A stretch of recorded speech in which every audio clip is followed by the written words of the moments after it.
Okay, so the first reading is from Amos 8, 4 through 7. A reading from the book of the prophet Amos.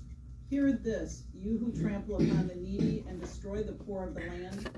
When will the new moon be over, you ask, that we may sell our grain, and the Sabbath, that we may display the wheat? We will diminish the ephah, add to the shekel, and fix our scales for cheating. We will buy the lowly for silver, and the poor for a pair of sandals. Even the refuse of wheat we will sell. The Lord has sworn by the pride of Jacob, never will I forget a thing they have done. The word of the Lord. Thanks be to God. So this happened about 800 BC, and actually it was a time of economic prosperity. So I mean things were going really well. Economic prosperity, but moral decay. And that seems to be a common theme if you think about it. I mean, what are we at now? We have economic prosperity, but moral decay. And you see it all around us. Why? Because people make wealth their God. So they're pursuing, they pursue things, material wealth, and that becomes their idol and their God. And so the Sabbath is nothing but, it's just another day for them, right? It doesn't mean anything. It's actually an annoyance because they couldn't sell on that day, and so they couldn't wait till that day would be over so they could sell again. They disregard the law, and instead they cheat and steal because they think they can get away with it, right? That's why they do it. So what else are they doing? They're fixing our scales for cheating. So instead of giving a full pound, they'll give 10 ounces or 11 ounces, and there's actually, God has said there's a very harsh command against that. You're not allowed to do that. It's and then also, we will buy the poor for silver.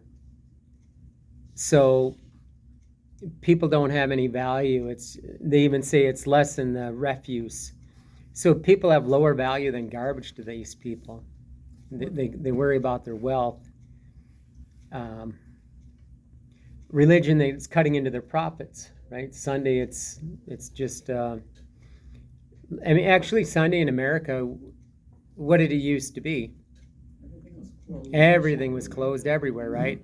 If you go to Frankenmuth, it's still pretty much like that. And you go to some places down south. I don't know if you guys travel down south. Indiana.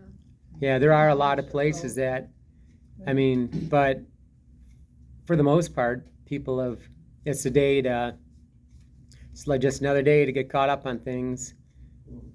And I think that's where it's really important that we take that time, because actually God doesn't need the rest. We need the rest.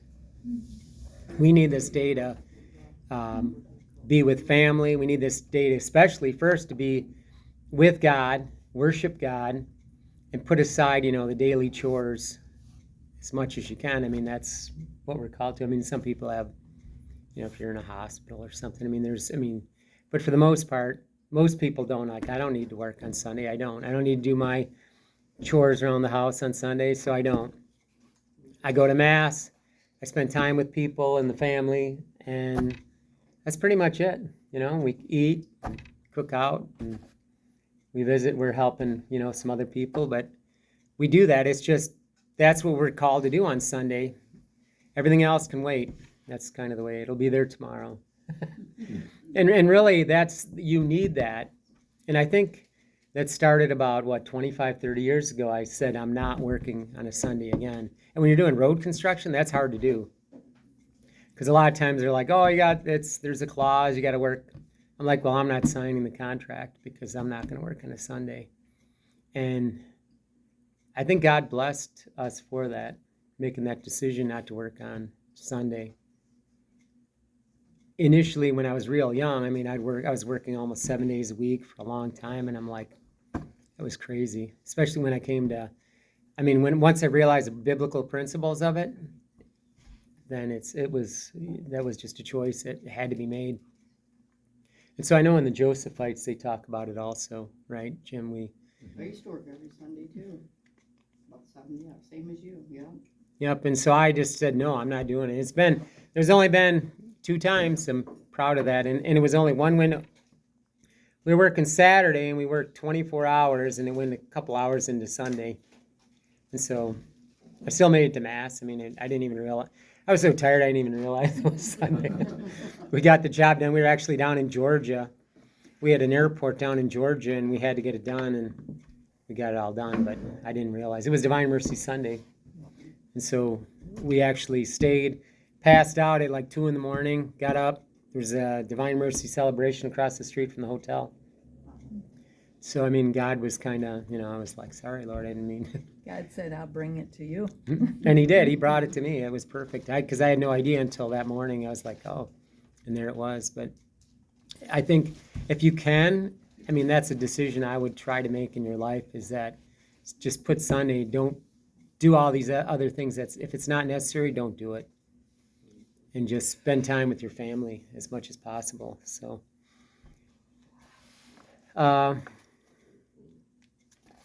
never will I forget the thing they have done.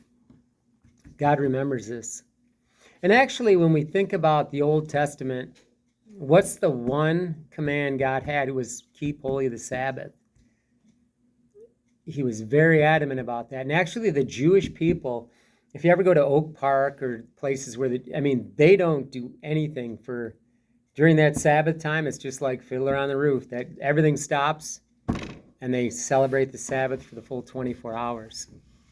And they come together as a community, and it's just all time with God and family. And I think, once we lose that as a nation, we're going to be in trouble. And what do? We're saying, well, I value commerce more than I value God. And really, we're making decisions. So. And they walk to the synagogue. Yeah, they walk. They don't drive. No, and they don't and even the elevators, it goes to every floor. They open on their own and it goes to every floor. It's amazing. They got it. They're very, literal about the ruling, and they follow it. And I think they take it too far. But at the same time, if they didn't take it that far, then it might be watered down like Christianity is in America for the most part, where for the most part it's just another day and everything is going and nothing stops. It just keeps on going.